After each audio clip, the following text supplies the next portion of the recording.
we've been talking too about another skill set that you're trying to develop, which is when you're speaking in a professional setting to, especially someone who might be above you or might, maybe a professor, maybe someone else like a boss, you have to be able to be objective, which is part of being professional. So you have to be able to separate how you feel versus what is real, so to speak. I love that. And not that your feelings aren't real, but that rhymed. So, vibing and thriving. I'm excited. Yeah. This episode of We Are New is brought to you by Wombs to Go. Wombs to Go, furniture for fetuses. Your baby doesn't have to be uncomfortable just because it's inside you. You can get all sorts of things going out. We have pull-out couches that don't pull out. We have twin beds for actual twins. Also available is the 1970s placenta lamp. Floats around in there. Go retro in utero. Wombs to Go, furniture for fetuses. But yeah, happy to be back. Babe, how you doing? I'm good. Yeah? Cut my hair even shorter. Right. Can we get you a haircut in between every podcast episode, or eventually we're going to run out? Right. People are going to think that your hair goes on forever. It looks good. Thank you. I'm happy with it. Okay, good. Well, what inspired you to go shorter? The length it was at was like a little awkward for me. I don't know how else to describe it. But I really like that now it's like at my shoulder. This is what I thought you were going to get last time. The first time, yeah. Which I was think too scared. Your family said the same thing. Yeah. They were like, you were like, okay, I'm cutting my hair short. I finally did it. Okay. You talked for so long. It was months and months and months about I'm cutting my hair short. After the wedding, I'm cutting it short, cutting it short. Yeah, but the length I cut was a lot, babe. For you. Apparently, for the rest of us, we were all like, that's it? That's ridiculous. All you're cutting off? I'm going to show before and after picture. You're going to start editing the podcast? You start putting some photos in? I'm going to figure it out, okay? That sounds great. That sounds awesome. Or I'll just be like you where you say, I'm going to do a thing or I'm going to insert a graphic and then you don't. Yeah, that's me. So that could be me too. Yeah, we could do it together and both talk about doing things that we don't do. That's fun. Right? So what's been going on with you lately? What have you got going on, babe? I imagine we're going to talk about school. We often talk about the schooling. How's it going? You're almost done with which one? Term 4? 4. So 4 you're out almost of 6. 2/3 of the way. Yes. Oh my gosh. You're already taking clients. You've been seeing people and giving them 5 therapy. Clients. Fucking crazy. Wild. Yeah. It's wild. You don't even have to finish school, and they're like, you know enough to help these people. Right. I was supposed to have that in my first experience, and that didn't really happen. You mean at your other internship, you were supposed to really have clients, but you had one. I had one the whole time that you were there that you helped. Yeah. You helped one person. It was more about getting her services than it was about providing therapy. Yeah. Is what it feels like what I heard. Obviously, you can't talk a lot about this, so I don't really know what happens, but what I remember. And she was an older woman, and right now I'm working with tween teenagers. Children. Which has been really fun. Right. I'm really enjoying it. I think I've told you, when I come back from the sessions, I have this adrenaline rush, which is really exciting because it feels like this is what I'm meant to do.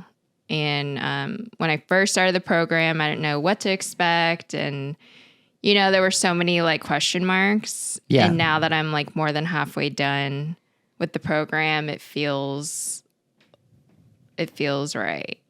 Now that you're taking clients and seeing them in your little cute therapy outfits that I love. You look a very school teacher style, but cute, hip school teacher. Yeah, and it's been really fun and nice because a lot of my life is online. And so even if it's once a week going into the office, has been really great. And like, you know, getting to dress up and stuff like that has been wonderful. And you feel like it's the thing you're supposed to be doing. Yeah. You don't feel an urge to go back to trying to be a professional singer? No. No pull? Not at all.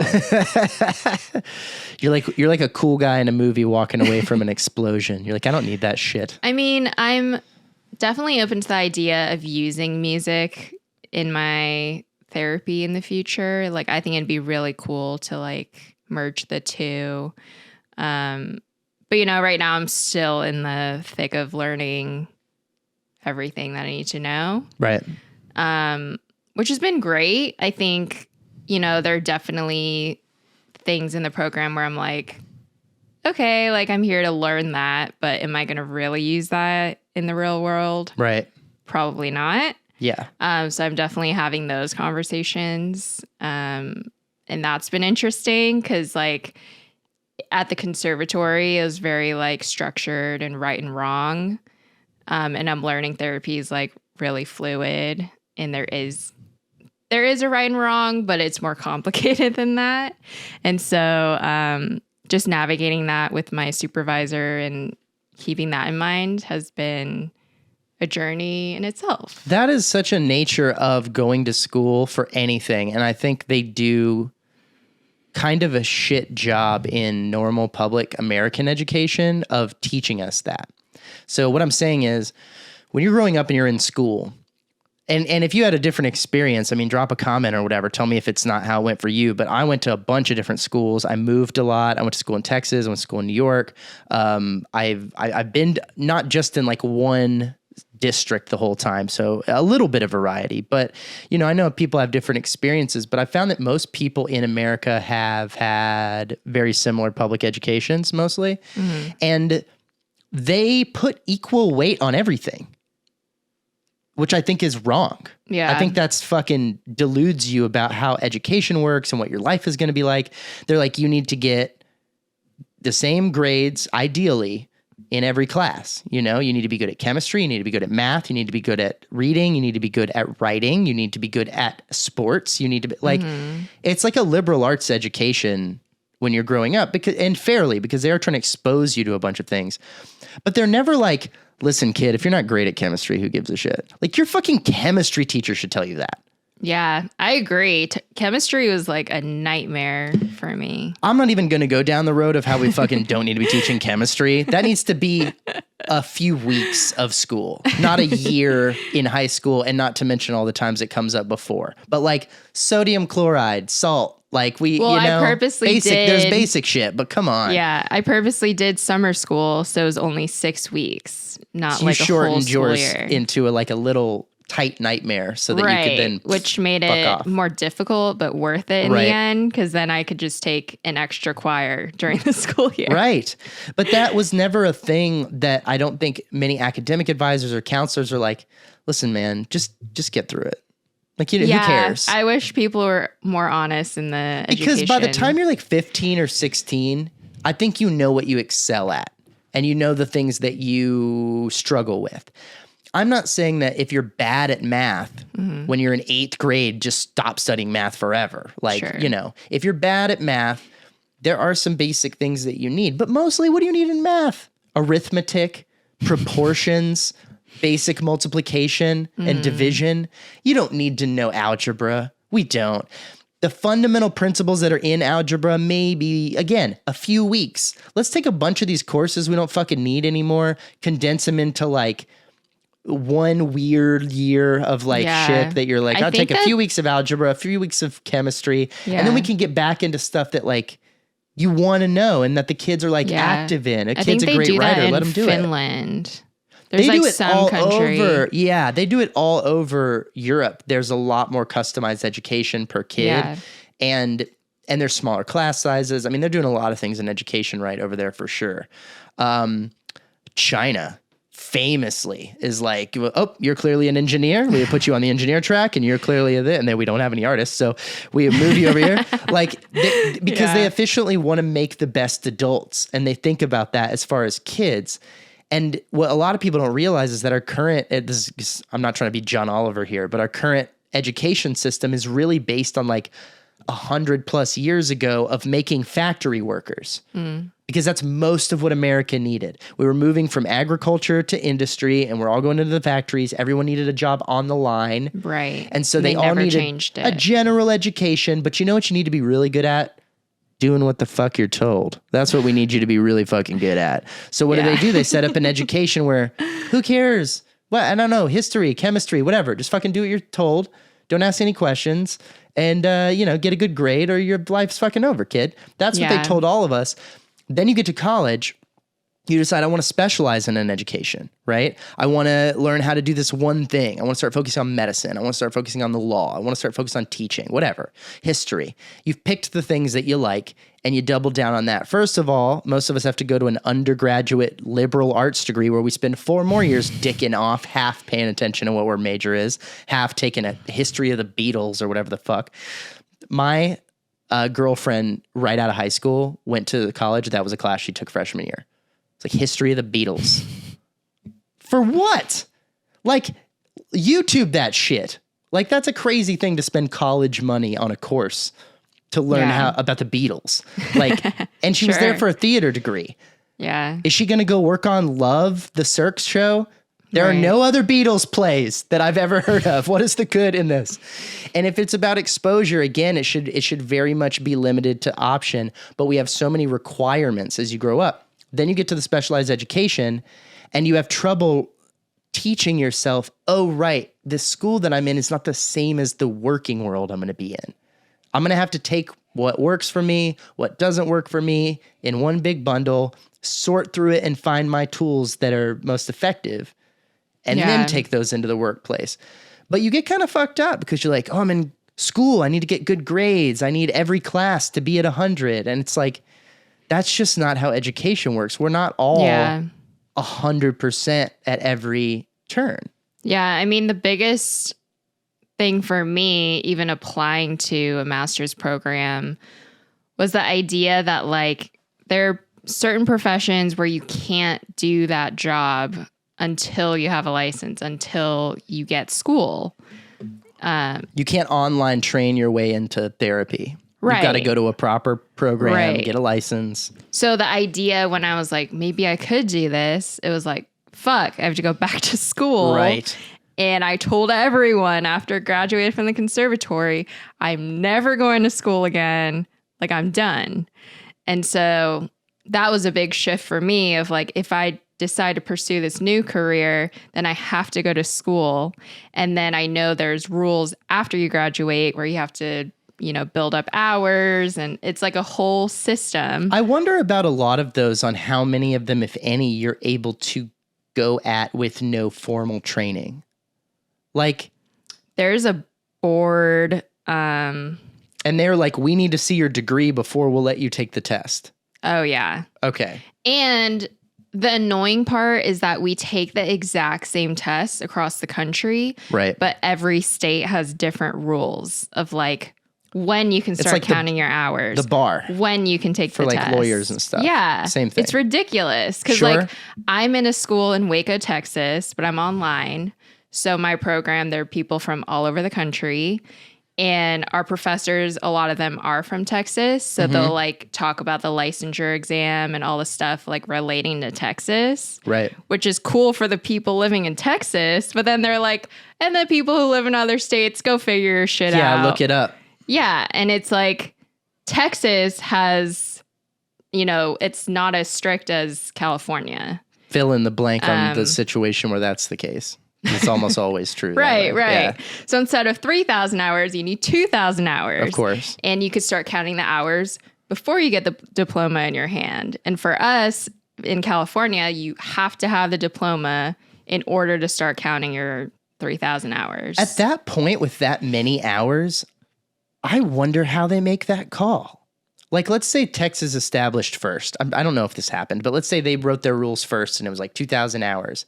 And some mental health people in California, like, were no way. You need at least another 1,000 hours. Like, what is 1,000 hours even? Like, how 1,000 sessions, I guess, because they're usually an hour long. Mm-hmm. That's a lot of motherfucking sessions, dude.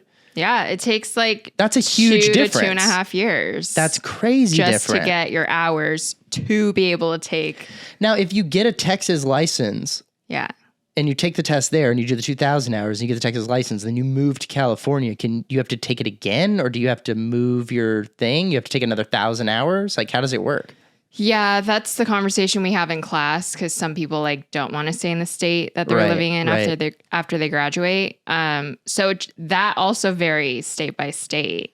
Some people are like, bring your old license. Other people are like, yo, fuck that Texas license. We're going to need you to take the California test so that we know for sure. And where's Yeah. your other 1,000 hours? Right. Wow. Yeah, it's messed up. That is messed So up. if we move to Colorado, babe, I need to like research. We're going to have to figure what it out. Colorado. I bet Colorado is a lot closer to Texas, though. I think so too. They're like a swing state as far as that goes. Sometimes they're red, sometimes they're blue. They definitely have a big mix of both. Yeah. But of now like- there's this like Yeah. there's this interesting shift because of telehealth. And even though the rule is What is telehealth? telehealth is online therapy. Okay. So everything's virtual. You meet your therapist online. That's becoming like largely the standard. Yeah, it's gone really big during the pandemic. And my agency uses that as well. Like if they don't want to come in person, we use telehealth. And there definitely is a way where you can get away with like being licensed in California and then like have a client in like Texas or something. Right. Because it's as all long like, as Right. you have the address on file, the client's address, because like obviously the biggest concern is liability and safety. So if a client is in like a high risk situation where they need like 911 to get there or whatever, at least you have their address on file. sure. So the client or so the therapist knows like send them to this address. Yeah, that's important. But it is like it's unethical. Like even though you want to see clients outside of your state, like that's something I hope we figure out in a better way, I guess.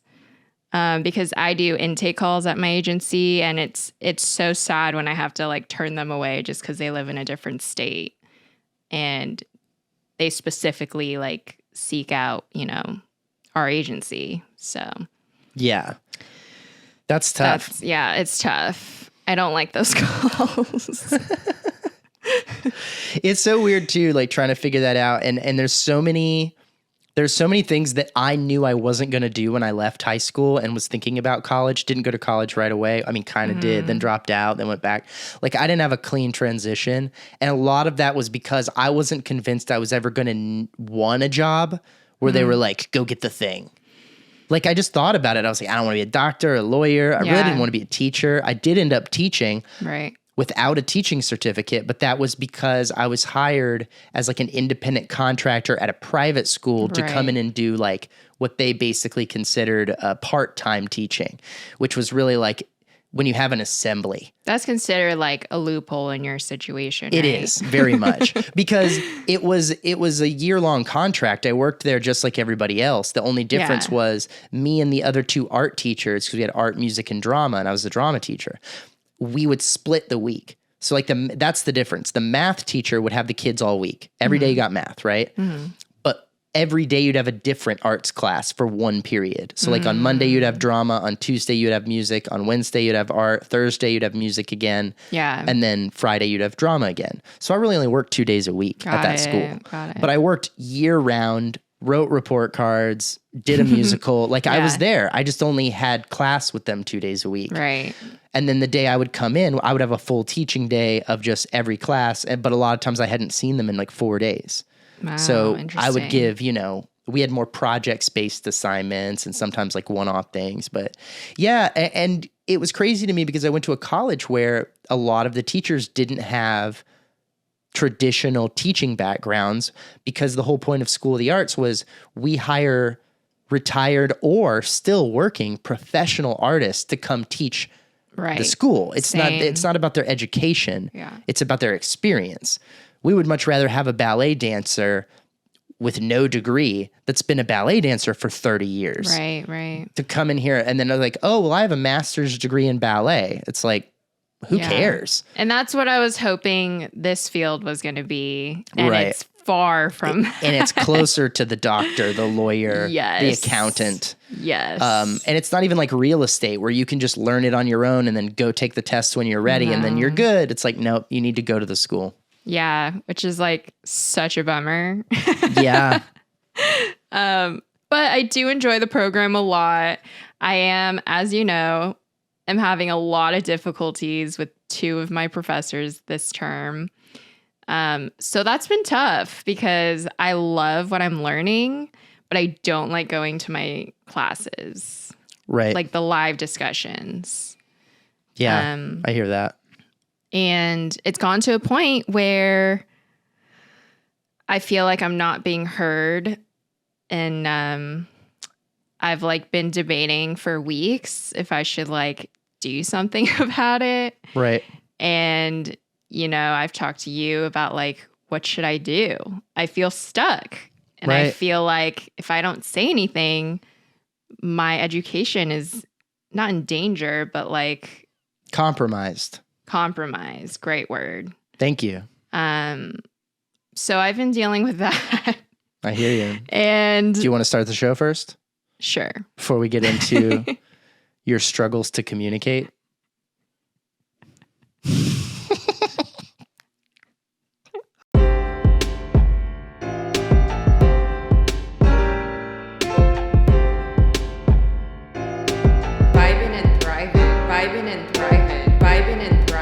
Vibing and thriving. I'm excited now. Fuck that. Suck that. Fuck that. Suck that.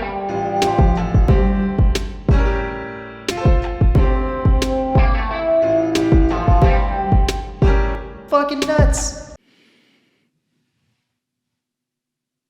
Yo. Bitch. Yeah, so we were talking about you're having these troubles with your professors. Yep. You've had you're 2/3 of the way through school. You've been doing pretty good. Been doing pretty good, as they say. Great. Yeah, pretty great. No, you have been doing really great. You've been getting good grades. You've been having good experiences. Your last internship was a struggle bus, but you're on a new one that you love, that you might even go to work at. We'll see. Let's not nail anything down, but we like it over there. So the problem is what? You've got 3 classes this term. You've got 3 professors, and 2 out of the 3 you're struggling with, and you haven't had any issues until now. So like, what's going on? What's the problem? The problem is these 2 professors are not clear with their expectations of the class. And so it feels like it's a lot of the student having to like figure out assignments and projects. And, you know, we do have a syllabus. We have an explanation on there of like what the expectation is. But it seems like when I do that, it's still not good enough. Right. Which is really frustrating because like I'm a hardworking student. I turn in my assignments on time. I get things done. It's not like I'm slacking off or like just, you know, not putting in the time and effort into these classes. Right, of course. But my grades just don't show it, which normally I don't care about. Like, I'm not someone, I've never been someone who's like, I have to get straight A's. Like, I need a 4.0. Like, I don't have that expectations for myself. It's not like a type A problem where you're just like perfectionist and you need it all to be perfect and it's not perfect. And so you're losing your shit. Right. And it's like, also, just to clarify, not as best as you can tell, it's not that you're failing to grasp the concepts. Right. It's, you get it. You get the class. You know, if you had a conversation with someone after the class about the class, it would be clear that you learned from the class. You get it. Right. So It's not the material. Yeah. It's not a perfectionist thing. Yeah. It's an expectation thing. It's like if someone was like, build a boat, and you built a model boat and turned it in, and they were like, where's the boat? We can't sail on this. It's too small. You're like, you needed a real boat? Like a full, and they didn't ever say like, it's got to fit 8 people. And I'm supposed to build, whoa, That's a way bigger assignment than you thought it Right. was. I thought I was supposed to build a little thing. And I didn't know this until I started the master's program, which Right. it makes sense in hindsight. There are some classes where you have to get a B or higher to progress to the next level. I have never been in a situation where I got grades where I Yeah. would have survived a B or higher situation. Yeah. And like at the conservatory, it's, you know, a lot of it is like you're there for your talent. Right. So they don't care if you get a C in writing. Like, who cares? Right. You know? And in this program, it's like if you don't get an 83 or higher in your like practice courses. Not even a B minus? No. It's an Dude. 83 or higher. Then why have the fucking rules? Like, that just seems like like, I don't know. That's crazy to me. It's a way of like, you know. 70 is passing. I know, but it's a way of I like. built my entire educational career on 70 is passing. like pushing people who like don't meet that expectation. Right. Which is ridiculous. They get to say 'cause- you're cream of the crop. Yeah, like they could be a great asset to that field, but maybe they don't test so well or something. And it's Right. like It the also school is giving the say of like, you're not at the expectation of being a social worker. Right, but you know what it reminds me of, and I know you haven't seen this movie, but there's in the movie Armageddon, which is a movie about an asteroid headed towards Earth. Obviously, the scientists are all trying to figure out how to stop it, and they basically say they have come up with a plan where they're like, let's shoot a nuclear rocket at it and blow it up, and they're in the situation room, and there's the like really smart guy there, the genius guy. He's played by Jason Isaacs, who he's like the Lucius Malfoy in Harry Potter. He's like the super bad guy in The Patriot. He's kind of a scary dude, but in this movie, he's just a geek who's good at science, and he's telling him it's not going to work. And they're like, the president's top advisors have assured us that this plan is effective. And he goes, and while I appreciate that, I actually went to MIT with the president's advisors that you're talking about them. I know them quite well. They both got a C in astrophysics.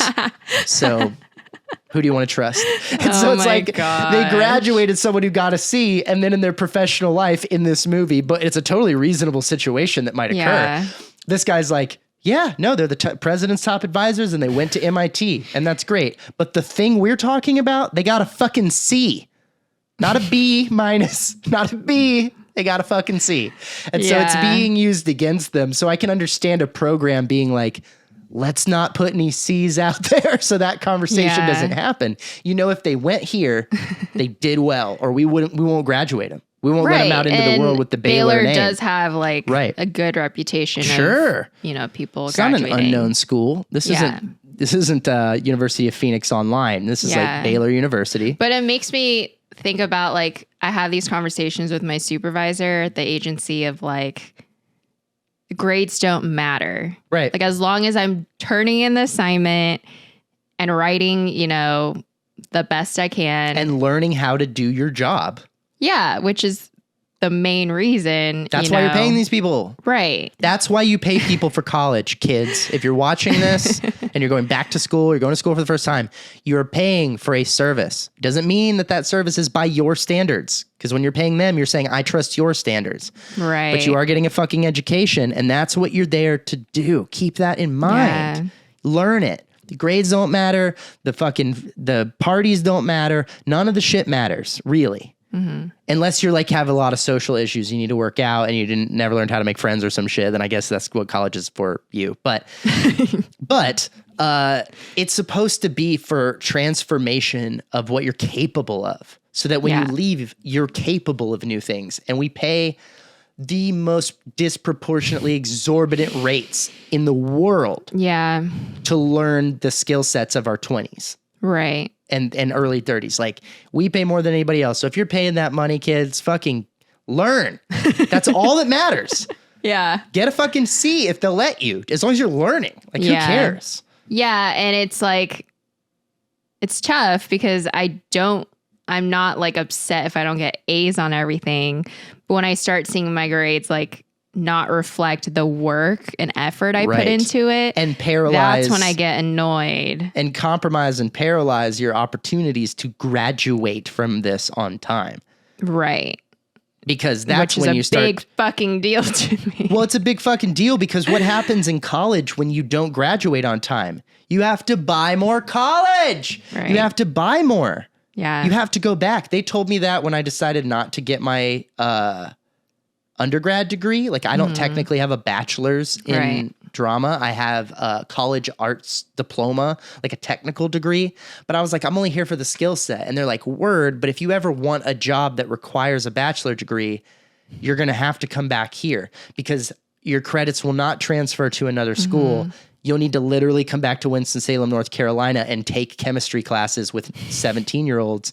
Like, just do it now, dude. And it costs the same now, whether you do that or not. You don't get a discount for not going to academics. So, and you're going to have to come back and pay the full tuition. Come on. It's just dumb. And I was like, I hate academic classes so much and am so not trying to get up that early in the morning to do this. And I'm pretty confident at this point. And I was like 22, 23. I don't ever want a job that requires me to have a certain degree. I want to get hired for my skill set and my talent. Yeah. And if they want a degree and I don't have it, well then fuck them. I'll go get another job. I like made that choice then because I knew also that if I added the academic program onto my arts program, I might not make it out. Might be too much. I'm bad at school. Right. I know I'm bad at school. That was a smart move on your and if you start failing your academic classes, once you sign up for them, they'll kick you out. Arts will be like, sorry, you're on probation. Wow. You can't be in the play. You can't do this. You can't do that. So I was like, nah, I'm a bad student. And I know I am. And the only reason I'm here is because I want to learn the stuff they teach in arts classes. I don't care about that. Don't make me read any books that aren't plays. Sure. You know, I'll fail. I know that about myself. Yeah. I was lucky that I had that because so many kids go there when they're like 17 and they fuck that up. Yeah. But this professor, like, she wants details of like what's happening in my internship, which I understand to an extent. What about confidentiality? Exactly. That's like the first thing they teach us in this program, like how important that is when you're telling a client. Like, I think it's the one thing most normal people know about your industry. Right. You have a and fucking I'm like, therapist. I don't feel comfortable unless it's like, you know, my supervisor who like, you know, that's appropriate. But like my professor asking me details about like why I feel like a session went good with the client makes me uncomfortable because I'm like, I don't want to share that. And it's not your business. Do you think there's a way to share that, like give that answer without being specific about that person's life? Like, is it possible to be generic enough to both give them that answer but not violate?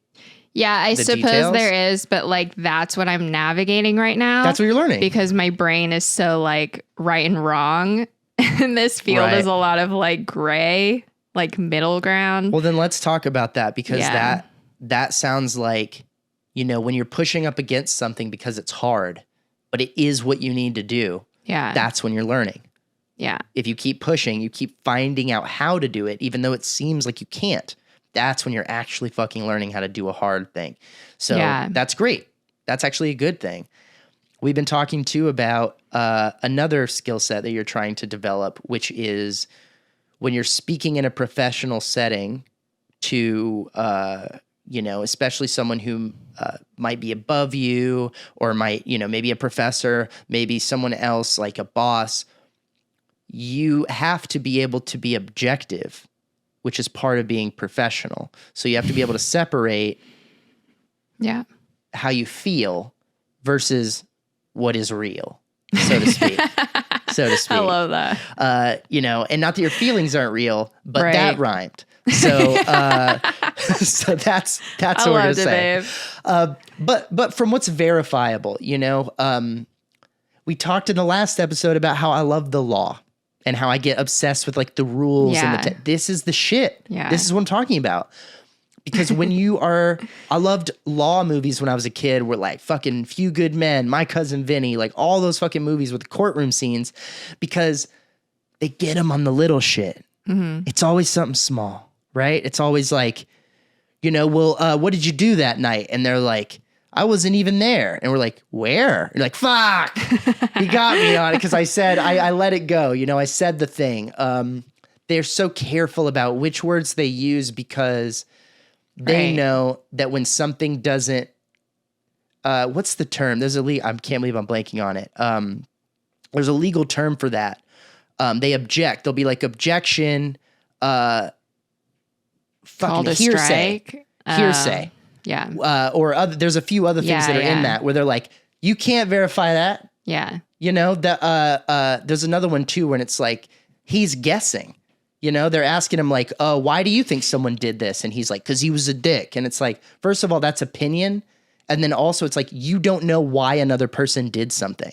So speculation. Yes, that's it. Speculation. You're speculating. Yeah. I don't know. I'm just guessing. My dad does that a lot. My dad spends a lot of time speculating. He'll ask me, why do you think they did this? What do you think their reason is? What's the motivation? And I don't know. I've been programmed over loving all these court shows to be like, you don't do that. I don't know. What good is it to guess? Yeah. And even if we guess, then if we don't have facts to back it up, you're just fucking making shit up. Yeah. So I get into it. I get kind of excited about like, that's not what happened. It's annoying to a lot of people because most people I've met in my life, they don't operate from that. They go on feelings. They go on gut reactions. They speak in extremes or in absolutes. They say things like forever or everyone or always. And I'm like, is it always? Like, I'm that guy and people hate it. You are. But thank you. I love you. Verified that I am, but didn't argue that people hate it. Cool. Cool. So you either tolerate it or you don't. Yeah, I think that's what true. it is. It's not for everybody. It's not for everybody. However, it is a skill set. It is. Oh, it totally is something I cannot get. Like, I'm trying, but it's very difficult for me. And it's because I've talked about this in a previous podcast episode. Right. I grew up suppressing my emotions. And Am I out of my mind? Am I losing my senses? Exactly. And it took me a long time to realize I was doing that, first of all. And second of all, to try to change that. So now when I come to a place of like feeling sad, feeling angry, feeling frustrated, that's already like going the other way for me. And so when someone tells me to like be in the middle of that, being diplomatic, right, that's really challenging for me because I feel like I've already like made progress. Right. Yeah, I get that. And I think what it is for me, and we've been talking about this a lot lately, and I think what it is for me, I hope to try to understand how it works in my own brain. And what I think happens is there is a sense that while your feelings might be justified, you're right. You're upset. You're angry at what's happening. You want to be like, you're a piece of shit, fuck you. Like, you want to just go hard. That's not wrong to want. It's not wrong theoretically. Even it might be true. Maybe that guy does suck. Maybe they really are just fundamentally a piece of shit person. And that can happen. However, is expressing that in that moment going to get you what you want? That's what matters. You're right. You're right. Yeah. Okay, so you're right. So fucking what? Again, I've watched my dad, other people I love in this world be right, but then deal with it wrong and then lose. And they were right. That's not right. It's not justice for the person who was morally, ethically, factually right to lose. Yeah. That shouldn't happen, right? Right. But that happens all the time because they don't play the moment or the game right. Right. And in my head, I feel like I've already compromised by not writing a super heated email in the moment of being frustrated and angry and like wanting to like yell at this professor. Right. So then I take a deep breath. Yeah. I sleep on it. Yeah. And the next day I'm like, fuck, this still I'm still like angry about this. Right. And so I'll sit down and write a draft of that email. Right. Which could have been way worse if I sent it yesterday. You didn't even bother to put down draft 1. Right. Because it was fucked up. Right. Draft 2, you're like, it's maybe a little fucked up, but it's legit. Coming at this from a legit place. Right. But then I read it back later and I'm like, I could have been. You're still kind of being unfair because you're angry. Right. And in that moment, I'm like, I already slept on it. It could have been way worse. And so I'm patting myself on the back. Right. But it still doesn't help the problem. Right.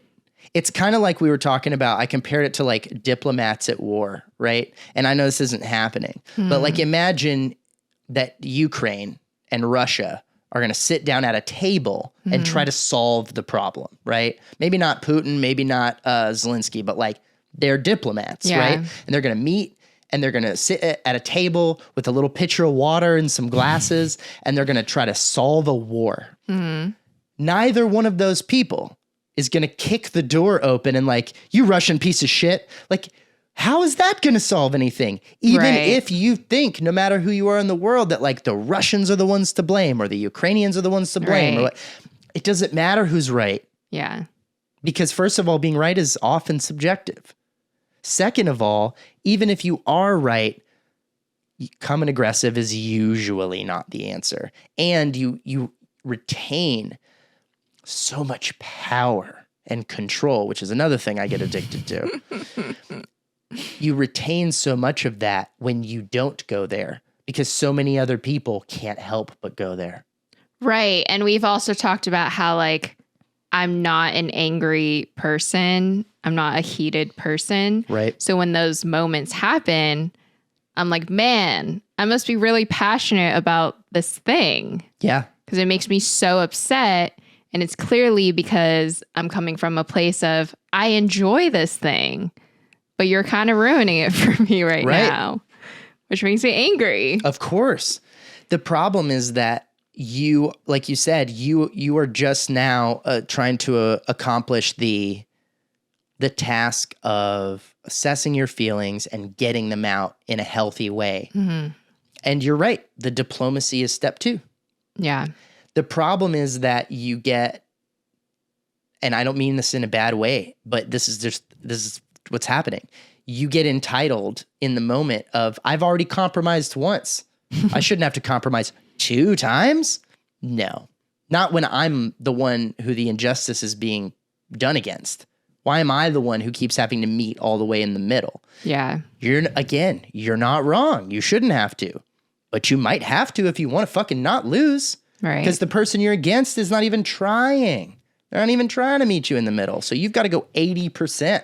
Right. And like, I guess the most frustrating part is that I'm in a program where we're learning to like, you know, learn the person as the person, what they come with, and communicate. Like all these things that I'm trying to do from my end. And I don't feel like it's being reciprocated. And that's when I feel discouraged because my professor is teaching us that. And like, it doesn't seem like they practice what they preach. Right. And so that's really frustrating when you're like, I'm doing the things this program's teaching me to do. And it just doesn't. I want to give your teachers more credit than I have, but I'm not going to because I'm not convinced that they are doing this. But at my school, there were teachers that would intentionally provoke you and take stances that they didn't even agree with just to get you rattled or to get you to see a thing that you were having trouble experiencing. Like, I would watch teachers be like, oh, no, well, you should, and maybe take like a far right-wing stance on something. And they're like, oh, no, well, interracial marriage, I don't know how I feel about that. And the kids be like, whoa, wait, what the fuck? This didn't happen, but I'm making something up. And it's like, well, I'm just saying, it can be difficult to merge cultures. So when people are against interracial marriage, I kind of get it. And now the student is on fire and they have to stand up and scream at the professor. My mom's black, my dad's white. It gave me everything I have, blah, blah, blah, a big fucking monologue. You don't know what the fuck you're talking about. And then they sit back down and the teacher's like, bring that in the scene. Okay. And then you're like, God damn it. He didn't even, it's like, no, my wife's fucking Chinese, man. I don't care. Yeah, and it's like, that they does do happen. it just to fuck with you because Yeah. they're trying to get you to learn and they know if they come at you directly, you'll dodge it. And I think maybe Is that this happening? has to do, no, maybe this has to do with term 1, my first term, when a professor said, this is a program where we want everyone to succeed. Yeah. The professors want you to grow into social workers. And someone in my class said something like that. Like, is this a program where we're going to get, like mind fucked? Like, Yeah. I can't remember the exact words. Sure. But basically like what you just talked about. Right. And that specific professor was like, no, that is not what this program's about. So maybe that like stuck with me. Right. And now I'm dealing with 2 professors where it feels like they're doing that. Mm-hmm. I don't know if they're doing it intentionally or not, but it just creates this environment where I'm like, I have to be really cautious with what I say. Yeah, it doesn't feel like the vibe. I've been kind of very, very loosely from far away watching this program you've been in, and it doesn't seem like that. Like that's another layer. Like to be doing bad or to be being a shitty teacher or not a nice person or super grading harshly or whatever. Yeah. For the purpose of like, it was all a fucking lesson. Like it don't seem like that, Yeah. Like theater school is a little different in that way because of also that's like an old directing style in film and television. Like Elia Kazan, who is like famous for directing like Marlon Brando and Streetcar Named Desire and stuff, he would like sleep with his actresses and then break up with them right before opening night so that they were fucking like super upset and emotional for the show.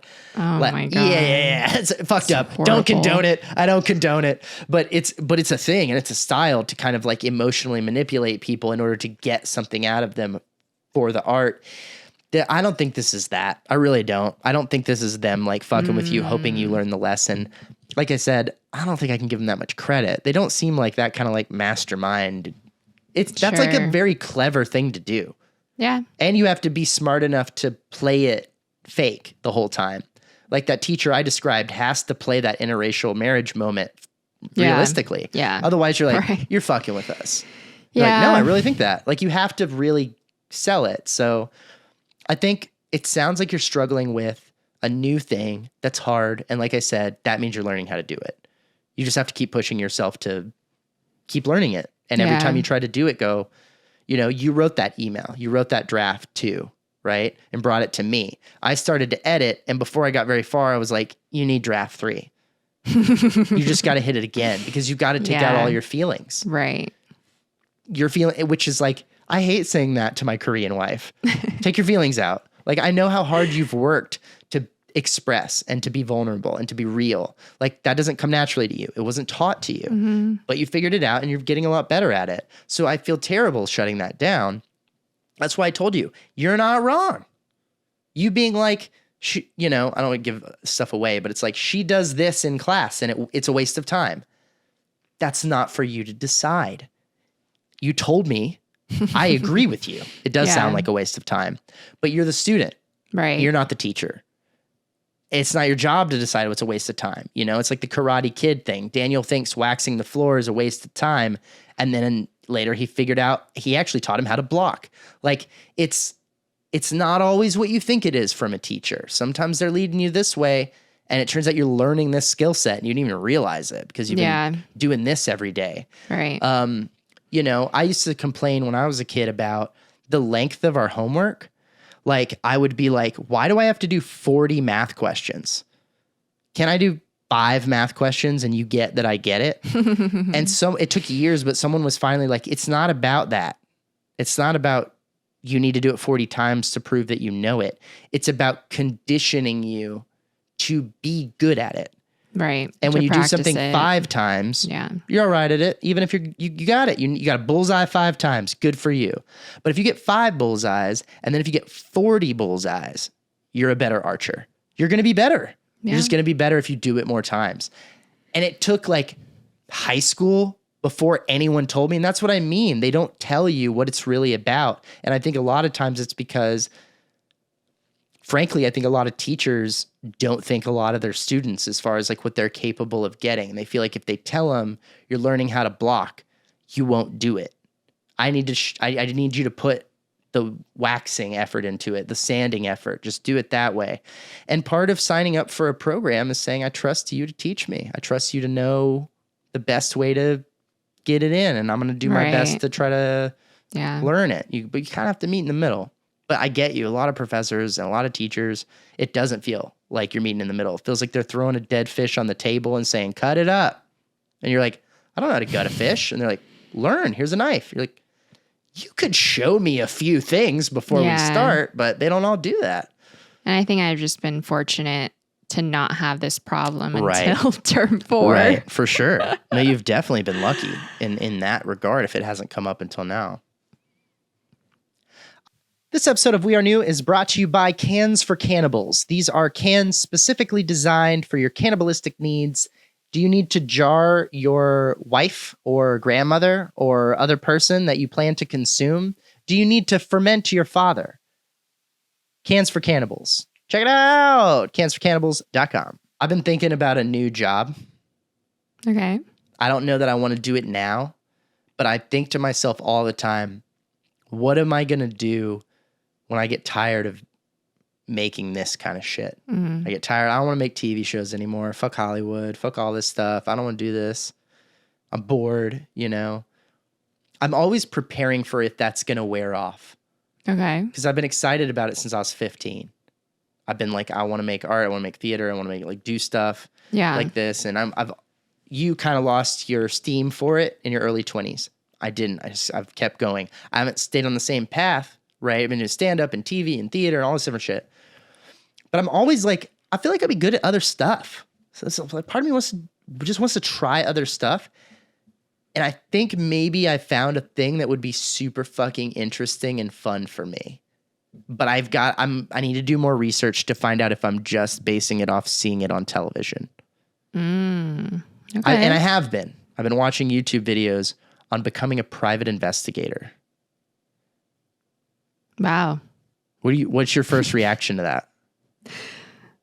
I was going to guess and I was totally wrong. Oh shit, what were you going to say? That. No, I've never told you about this. That's why I wanted to tell you on the podcast. What did you think I was going to say? I thought you were going to say to like look into skydiving. You thought I might make a career out of skydiving based on that one conversation we had recently? Not a career. Oh, I guess, yeah. I'm talking about having a new job, maybe like 45, 50, 55, later in life, you know, not so young and hot, a little bit older, but still kind of like got that, you know, I got that salt and pepper look, maybe get a mustache and stuff. Private investigator. Okay. Here's why. I am kind of the stuff we just talked about. I love the technical aspects of stuff, and I really have a lot of patience. I'm a very patient person as far as in the moment. Maybe not long term, but like right now, someone's like, all right, you got to wait. In 10 minutes, my dad's like, we've been here forever. I could wait an hour, and I'm usually not, as long as I don't have anywhere to be, I'm good. I look at stuff. I have ADD. It's easy for me to stay engaged or whatever. Yeah. But there's all this like sneaky shit involved in being a PI that I think I'd be fucking dope at. I'm good at gadgets. That's a lot of being a PI. Do you have to go to school for that? So I looked this up. Yeah. It all depends. You have to get a license. That's a thing. A private investigator's license is a thing. Okay. Like we were talking about earlier, every state is different. Of course. Some states want you to have police experience. They're like, you can't get a PI license in here unless you've been in law enforcement for like 2 or 5 years or something crazy shit like that. There's a lot of other different rules and it's like wildly different in different places. Some places you can literally just go sign up, like just go get the license, and maybe you have to pay a fee, right? Questionnaire, fill out some forms, but Wow. No test. Okay. There's other places where you get to test. There's other places where you got to have law enforcement. So it really depends on where you live. And I haven't looked up like the places I want to live in particular because the videos I was watching didn't say anything about that. And again, I'm thinking about doing this in like 20 years or something. Like not soon.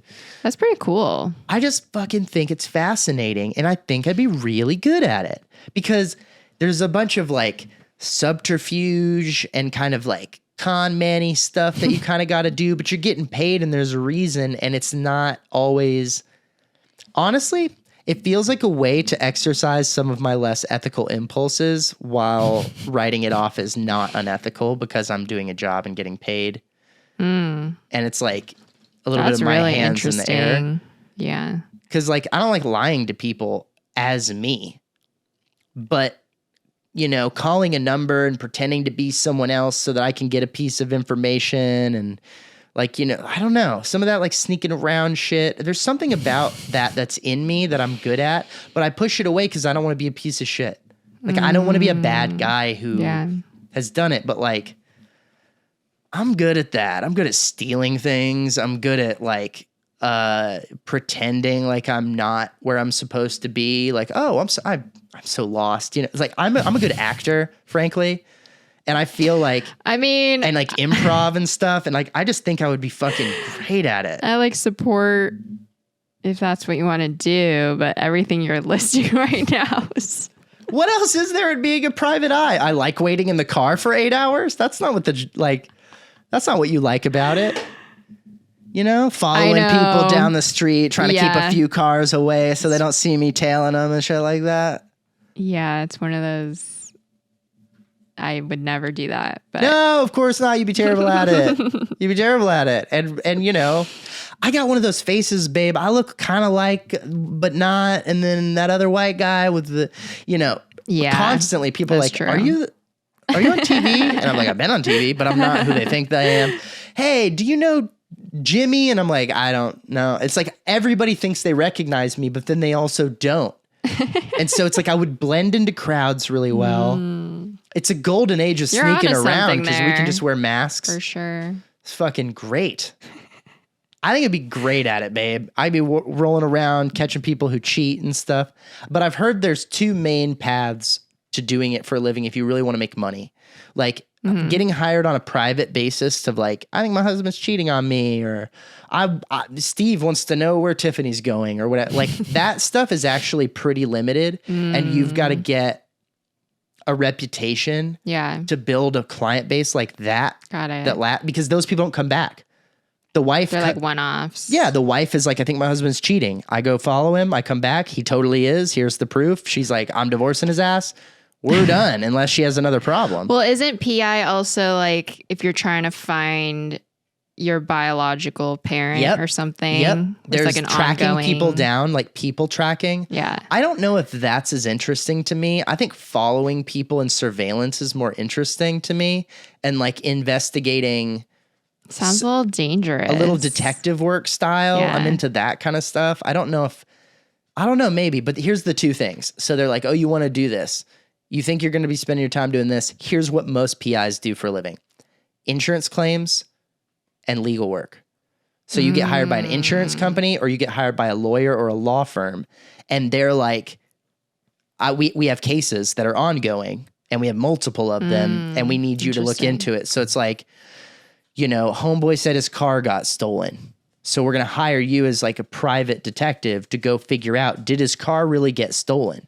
You're going to talk to the different people that were allegedly involved, see when was the last time the car was seen, you know, run the plates, all that kind of stuff, like to go see if he really lied about it. And then you go back to the insurance company and you're like, there's no evidence that he hid this car. I've checked every one of his properties. Unless it's in this one barn at this one address, I'm pretty sure it actually got stolen. Unless you can get a search warrant for that address, then you could go check the barn, but it's probably gone. So that's a lot of insurance claim stuff that people claiming things happened. You look into it, you know, they claim they got hurt this way. Is that really how they got hurt? Remember that episode of The Office where Daryl falls off of the thing and then Toby's like just going to issue him workers' comp?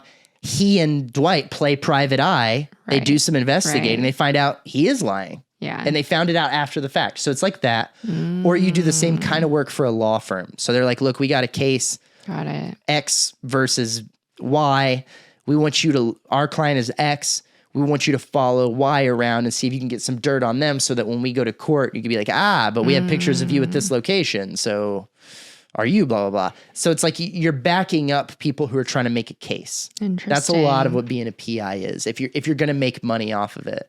But I don't know. It's just, I think it's very interesting to me. And there's always been, I'm not going to be a lawyer. You got to go to law school. I'm not good at school. Yeah. I'm good at the stuff that would make me a good litigator. I really think so. I'm fucking good at school. Can't be a lawyer. I don't want to be a cop. I'm just not. I don't respect all the laws enough. You gotta respect all the laws. Otherwise, you're a piece of shit cop. You gotta follow them all. And you sign a fucking oath. You're like, I'm gonna follow all the laws. If I see other people not following the laws, I'm gonna say some shit. I'm not gonna do that. My buddy's doing some illegal drugs. You think I'm gonna turn him in? I would never do that. So I can't be a cop either. But I'm like, what do I do with this thing? Yeah. The skill set, you know? It makes me think about like in therapy, especially, well, this only pertains to a one-on-one individual therapy, but there are other kinds. But it's like you only know that person's life story from what they tell you. Exactly. And it's so trippy to think for a second, like, what if this person across from me is telling me so many lies and I have no idea? Yeah. Because like I only know that person and I might meet other people they're talking about like in passing, but I'm never going to fully get their side of the story. Right. So part of the like therapist client relationship is trusting. You got to give them the benefit of the doubt. Right. You got to start there. Right. For sure. Which is such a trippy thing to think about if you realize down the line, like, oh, this doesn't add up. Right. And that's why people end up with issues because we're programmed for that. Yeah. You know, we both read, I don't know if we've either finished it, but we both read a good deal of Talking to Strangers, the Malcolm Gladwell book, where he's like, you have to be like that. Like we as a society, by the large majority, super duper majority, we all need to just trust people right away. Someone's like, my name's Kevin. I'm here to fix the cable. Okay. Like we don't just immediately go like, let me see some ID. Let me see some credentials. I'm the cable guy. I'm here to fix it. Okay. Come on in, Kev. Like we need to do that. Yeah. Or society will collapse. Because you can't be paranoid about every person you meet. Definitely. And as a result, human beings by nature are trusting at first because it's inherent to our survival. Because if you're paranoid of every creature and beast and everything that you meet, you assume any creature that's not human wants to hurt you in the wild. That's a smart, responsible way to be. But other humans in the wild, you know, in the primitive days, you'd want to hope you could trust them so that you could work together to kill the elephant or whatever. Like, you know, like that was, you had to do that.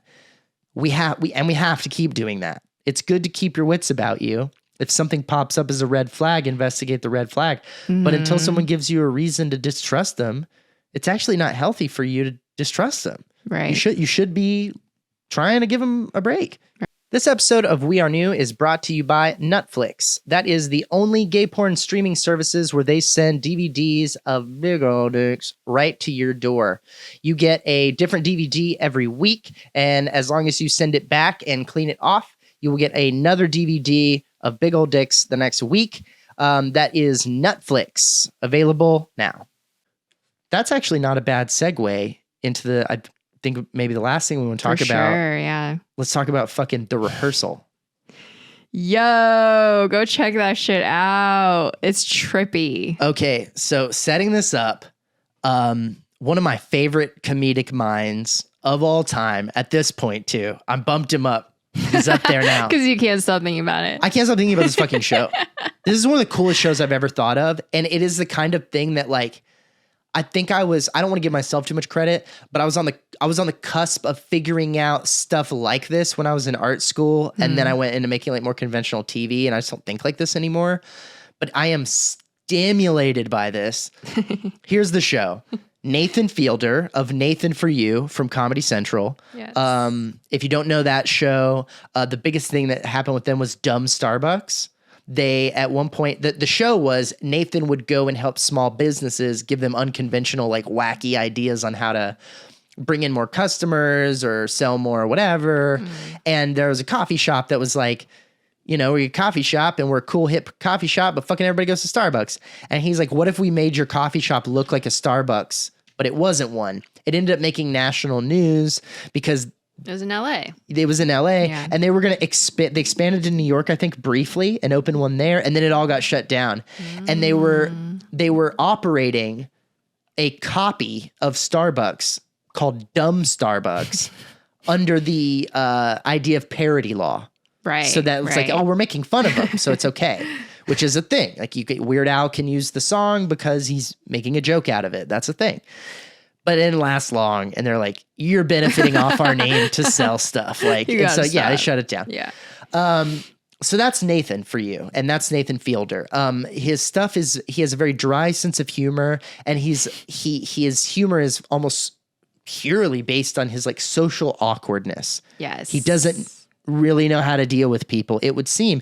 And when I've heard articles about this dude too, it's not a huge departure. Like that comes from a real place where he's like, he's a funny guy and he likes to make things with people, but he just doesn't always click with people right away. Sometimes he makes jokes that are weird and people are like, I feel like what's he up? reminds me of Mark Norman. Sure.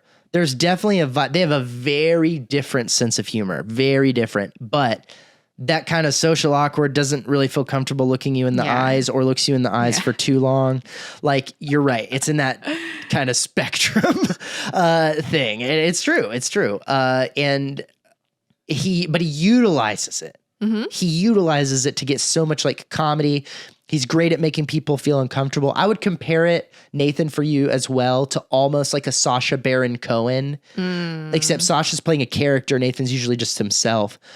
But they're filming it with very normal people. Yeah.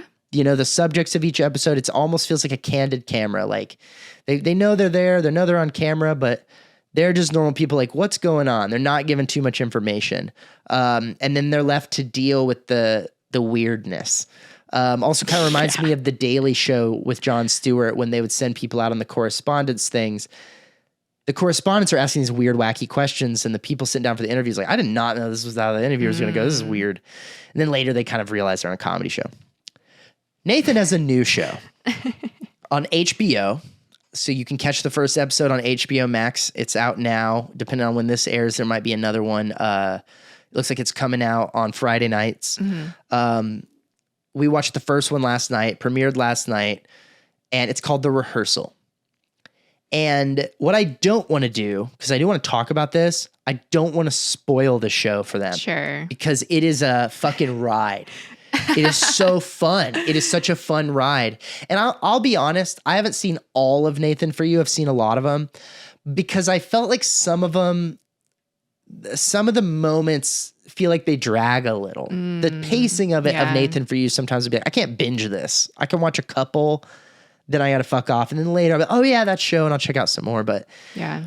So I felt like there was some dragging things of like, oh, and now we have this problem to solve, so we're going to go figure this out. I was on the edge of my fucking seat for The Rehearsal. Yeah, you were. I every moment I had to pause it to laugh many times because I was laughing so hard. I was like, I don't want to miss anything. At one point. Oh my God. Okay, so here's what what is The Rehearsal, right? And this is in the trailer, so this won't ruin it.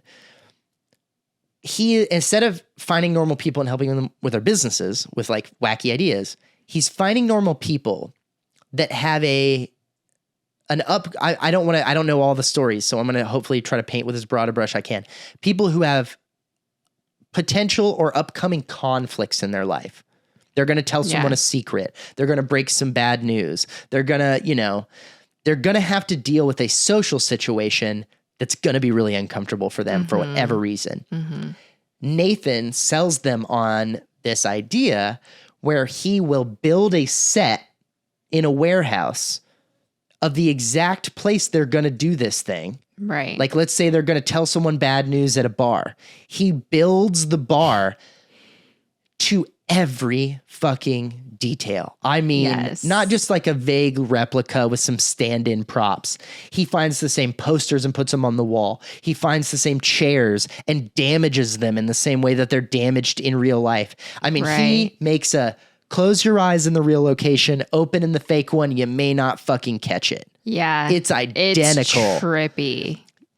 It's so trippy. It's weird. I don't know if you can sense my energy right now, but it is like, you're like, and the money, Yes. the money it must have money cost. He spends. So he Oh builds my a fake gosh. environment.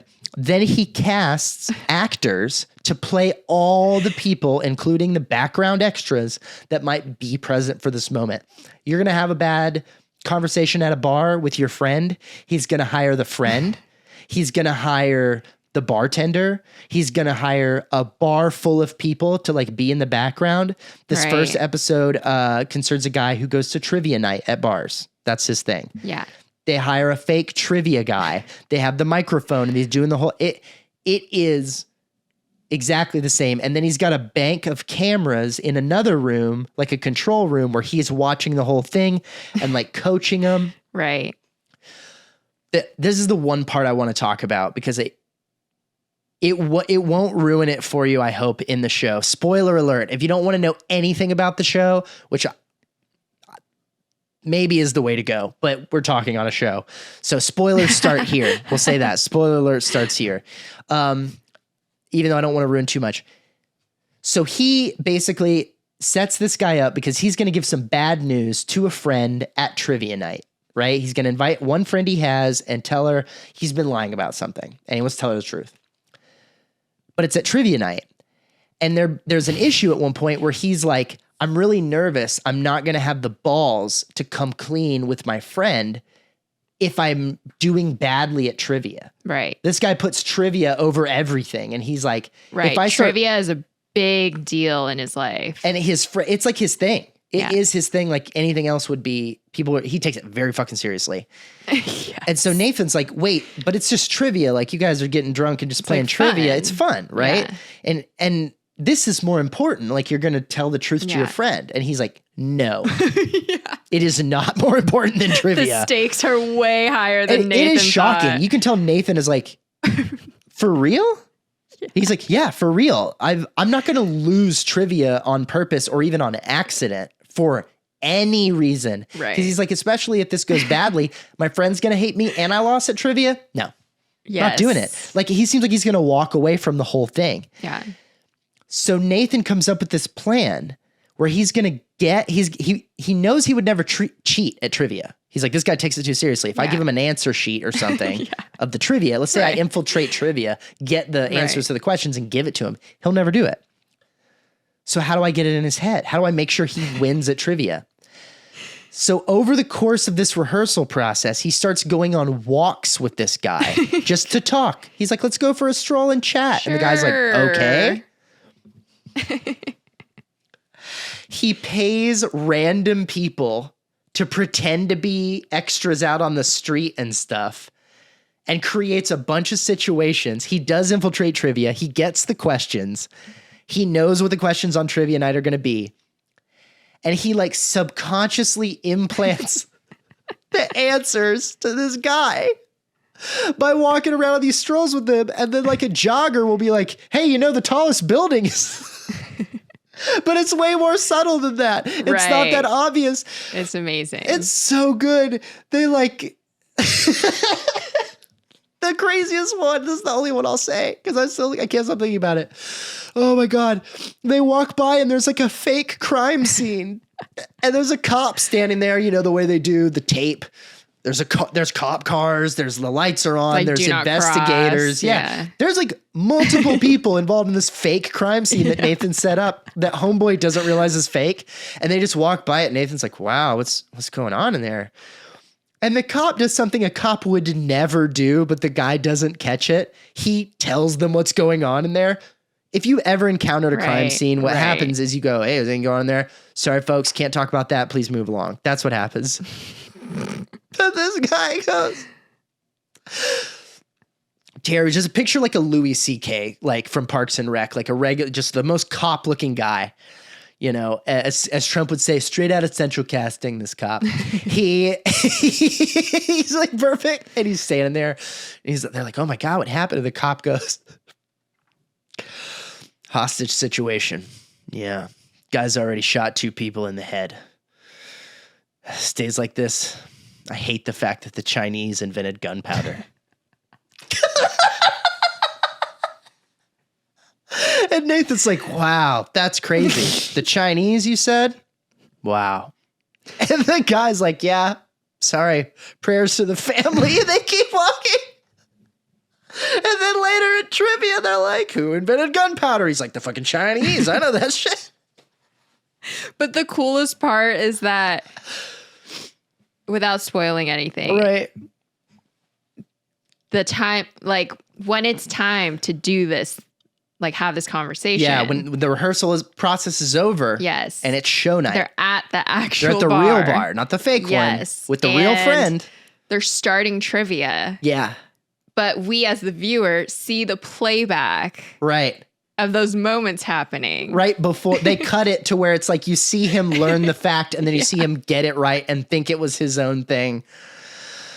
Oh my God. We were just talking, babe, about manipulation and how fucked up it can be. Right. And this is the most brilliant manipulation I've ever seen. I'm like, I have fucking tears in my eyes. I cannot. Yeah. I cannot explain to you. And then at the end, even there's a little bit of twist. He starts fucking with you, the audience, because what he's done throughout the whole show is he's laid out what he's doing. Yeah. He's like, I had this problem, so I solved it this way. I needed to look into this. We needed him to get the trivia questions right, so I set it up like this. Like, he lays it all out. But then some things kind of start to happen at the very end that they don't tell you what's going on. Yeah. And you now, the real viewer, are like, wait, well, what's real? I just got so excited because I'm like, you could do 30 seasons of this show. Like, you could just keep and every single episode is going to be so wildly different. Yes, that's what I'm excited about. Like, what is episode 2 going to be about? No idea. And I just can't see it getting old. I think that was kind of the idea of Nathan for you too, and why it was, I think it was on for 4 or 5 seasons or something. Like, it was on for a while. And it lasted longer than a bunch of other shows that were kind of launched in the same time frame that were also successful. You know, it outlasted Amy Schumer's show. It outlasted maybe not Key and Peele, but kind of in that new age Comedy Central shows that started coming out. Yeah. I think it was on longer than Drunk History. I think it was on longer than a few of those. I think, if I'm wrong, whatever. But like, I remember it kept being around, especially after the dumb Starbucks thing really got a lot of attention. Because every episode is a totally different situation. But after a while, you're like, it's a business and you're trying to get customers. It's really the same thing. But this concept's so cool because, like, in therapy, there's a skill called role play. Right. And that's what this is. That's what this is. But like, it's legit happening. And they and the one thing that I didn't lay out that I will say is very important is the rehearsal process is all about going through or trying to go through like every single scenario. You're like, okay, what if she doesn't show up? What if the chair you want to sit in isn't available? What if, you lose trivia? What if you do, what if the bartender doesn't have the drink that you want? What if, what if you say this to her and she gets mad? What if she says this and she starts flirting with you? What if like and then they build a fucking web flow chart of every possibility and run through them over and over and over again. Yeah. Until the guy is like, all right, you ready to tell her the truth? Right. And I guess the only thing that would be like really fucked up is if you like rehearse this thing over and over again, you think you have all the scenarios down and then something else comes. But that kind of happens a little bit on the show, and I don't want to ruin it, but they do talk about that. They're like, you try to plan for every single scenario, but even when you do that, there will be something. Right. One way or another. Life. Yeah. Like you can, and I think that's the point. Like you can rehearse it 1,000 times, but once it's showtime, like you don't know what the fuck's gonna happen. And I don't want to ruin the show, but you're not even sure the whole time he's gonna do it. I'm not even gonna tell you if he actually ends up doing it or not.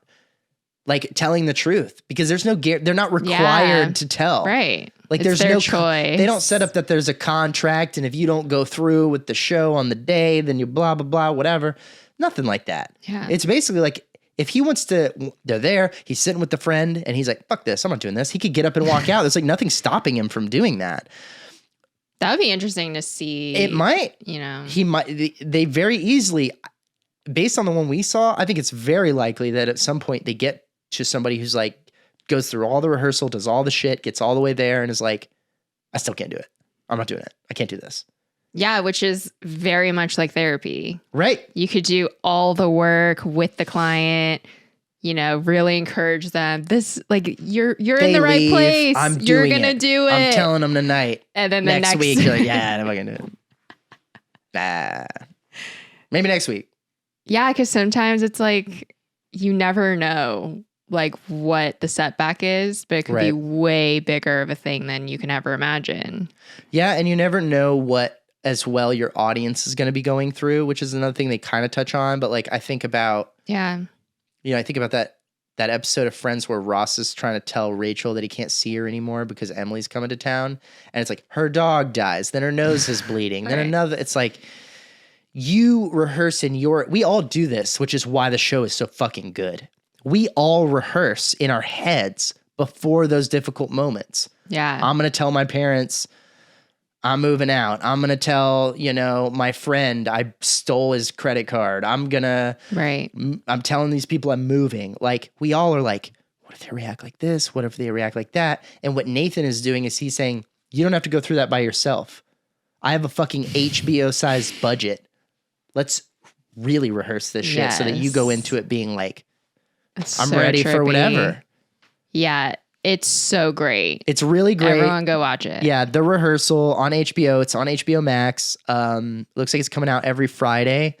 Totally recommend that. And if you haven't seen Nathan For You, at least go back and check out a few of those. They're also on HBO Max, so you can get them in the same spot.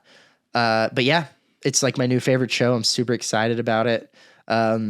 Maybe we'll drop little reviews for each episode or something on the show because it's my new favorite thing. And Euphoria is gone for 2 years, and Stranger Things is gone for 2 years. Right. What are we gonna talk about? Barry's probably not coming back till 2030. And all these shows now, like they took the COVID break and it delayed them, and now they're all back, and they're like, it's going to take another COVID length break before we put out a season. Squid Game. This is the streaming problem, because used to on linear TV, you owed everyone a fucking new season in the fall. Right. You get the summers off, bitch, and then back to work.